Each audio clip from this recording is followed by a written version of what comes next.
नमस्कार दोस्तों। तो स्वागत है आपका फिर से उत्तराखंड हलचल में। तो आज उत्तराखंड हलचल में आपके सामने फिर एक नया मुद्दा लेकर आए हैं और एक ऐसा प्रकरण लेके आए हैं जिसे सुनकर आप भी हैरान होंगे। वैसे तो उत्तराखंड में अब कुछ हैरानी जैसा रहता नहीं है, क्योंकि ये अब जो चर्चे हैं ये आम हो चले हैं। फिर से एक बार हम आपको उत्तराखंड आयुर्वेदिक यूनिवर्सिटी के बारे में कुछ ऐसा बताने वाले हैं जिसे सुनकर आप भी हैरान होंगे और आपको लगेगा कि किस तरीके से ऐसी यूनिवर्सिटी, ऐसा उत्तराखंड आयुर्वेदिक विश्वविद्यालय जो जब से इसकी नींव रखी गई, जब से इसकी शुरुआत की गई, तब से ही इसका और विवादों का कहीं ना कहीं नाता रहा है। और ये नाता इतना पुराना हो चला है कि जब भी इस विश्वविद्यालय की बात होती है तो कोई ना कोई नया मामला इसमें जुड़ जाता है। ऐसे ही एक लेटेस्ट, मैं कहूंगा, एक नया मामला इस यूनिवर्सिटी को लेकर आता है। अब इस मामले में क्या हुआ है पहले तो वो सुनिएगा। एक शासनादेश निकला है, गवर्नमेंट ऑर्डर निकला है, जिसमें यह साफ लिखा है कि अब उसमें आपने यह भी सुना होगा कि पूर्व में कर्मचारियों का वेतन नहीं दिया जा रहा था। अब एक शासनादेश निकलता है जिसमें यह साफ लिख दिया गया है कि जो अब उत्तराखंड आयुर्वेदिक विश्वविद्यालय के कुल सचिव हैं और जो कुलपति हैं उनका वेतन रोक दिया जाए। अब इस वेतन रुकने के पीछे का कारण क्या है वो भी आप जानेंगे। तो आपने देखा कि किस तरीके से ये पूरा लेटर है, ये शासनादेश आया है जिसमें यह साफ लिखा हुआ है कि वेतन रोक दिया जाए कुल सचिव और कुलपति का। इसकी शुरुआत कहां से हुई और क्यों ये पूरा प्रकरण जो है, इसकी शुरुआत कहां से होती है? मैंने आपको पहले ही कहा कि जब से ये यूनिवर्सिटी बनी है, जब से ये विश्वविद्यालय बना है, तब से कुछ ना कुछ नया जरूर होता है। और नया तब से होता हुआ आया है जब से यूनिवर्सिटी अस्तित्व में आई।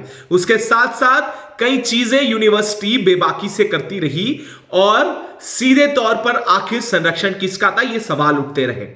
क्योंकि यूनिवर्सिटी ने, इस विश्वविद्यालय ने नियम विरुद्ध उपनल कर्मचारियों को नियमित किया गया। साथ ही कुछ ऐसे कर्मचारी जो प्रतिनियुक्ति पे आए थे उन्हें वापस ना भेजना, उसे सीधे तौर पर कुछ ऐसे कर्मचारी रख लेने, उनकी किस मद से उन्हें सैलरी देनी थी, उस मद के अलावा जो मद से ये वेतन देते थे, मदों से भी ये वेतन देने लगे। अब हुआ क्या कि 1 अक्टूबर में एक लेटर आता है, वो आप अपनी स्क्रीन में भी देखेंगे कि क्या कुछ उस लेटर में लिखा हुआ है।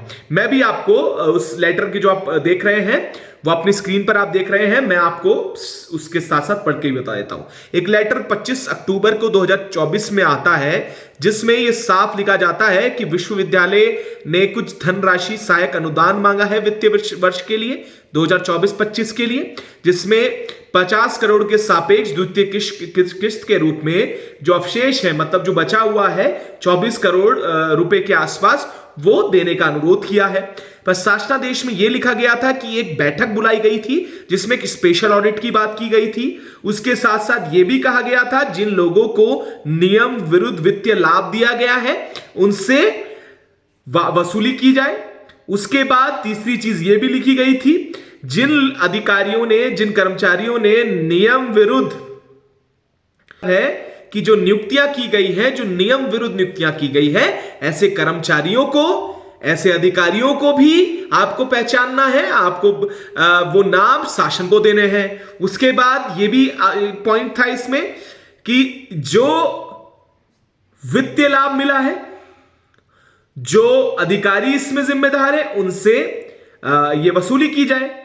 अब सबसे बड़ा सवाल यह है कि हमने लगातार ये सवाल उठाए थे कि उत्तराखंड आयुर्वेदिक विश्वविद्यालय में कुछ ऐसे कर्मचारी भी थे जिनका नियम विरुद्ध उनकी नियुक्ति कर दी गई। उसके बाद नियुक्ति करने के बाद उन्हें प्रमोशन भी दे दिया गया। उसके साथ साथ आखिर इसके पीछे कौन कर्मचारी थे उसके लिए भी एक लेटर, शासनादेश आता है, पर उस पर भी शायद तमाम अधिकारी आंखें फेर लेते हैं। उसके बाद यह शासनादेश जब आया तो अब कुलपति और कुल सचिव की भूमिका बांधते हुए इस पूरे प्रकरण में कुल सचिव और कुलपति की वेतन रोक दिया गया है। अब आपको देखने वाली बात यह होगी कि इसके बाद क्या एक्शन लिया जाएगा, क्योंकि यह तो साफ है कि जिस तरीके से यूनिवर्सिटी में नियुक्तियों का खेल हुआ है, जिस तरीके से वहां पर जो कर्मचारी रखे गए हैं आखिर किस किस शय पर रखे गए थे, कौन वो अधिकारी थे, कौन वो कर्मचारी थे, उस पर कब जांच होगी, कब वो लोग आएंगे। स्पेशल ऑडिट अगर हुआ है तो उसकी रिपोर्ट कहां है, वो रिपोर्ट कब होगी, क्योंकि इससे पहले भी कई लोग ऐसे थे, हमने आरटीआई भी मांगी थी, सूचना का अधिकार यूनिवर्सिटी नहीं देती है। सबसे बड़ी बात है, दूसरे जब हमने शिकायतें भी की, कई बार उनसे बोला गया, अब जब शासन खुद ये बात कह रहा है, अब शासन की ये यूनिवर्सिटी मानती है या नहीं, और अगर नहीं मानती है तो इसके पीछे कौन सबसे बड़ा जिम्मेदार व्यक्ति है, इस पर भी जांच होनी चाहिए। पर अभी शासन ने कुलपति और कुल सचिव का वेतन रोक दिया है, तो क्या इसके बाद जो ये अधिकारी हैं उच्च पद पर बैठे हुए शायद जागेंगे और उन तमाम लोगों पर कार्रवाई करेंगे जो प्रतिनियुक्ति के खेल पर वहां बने हुए हैं और प्रमोशन भी पा रहे हैं। हम भी लगे हुए हैं और हम भी फिर से उस ग्राउंड जीरो पे जाएंगे, फिर सवाल करेंगे, क्योंकि शासन की ओर से अब ये पत्र आ गया है। अब इस पत्र का हवाला देते हुए इन्हें जवाब तो देना होगा। तो हम भी आपको और अपडेट बताते रहेंगे, तब तक ले जुड़े रहिएगा और देखते रहिएगा उत्तराखंड हलचल।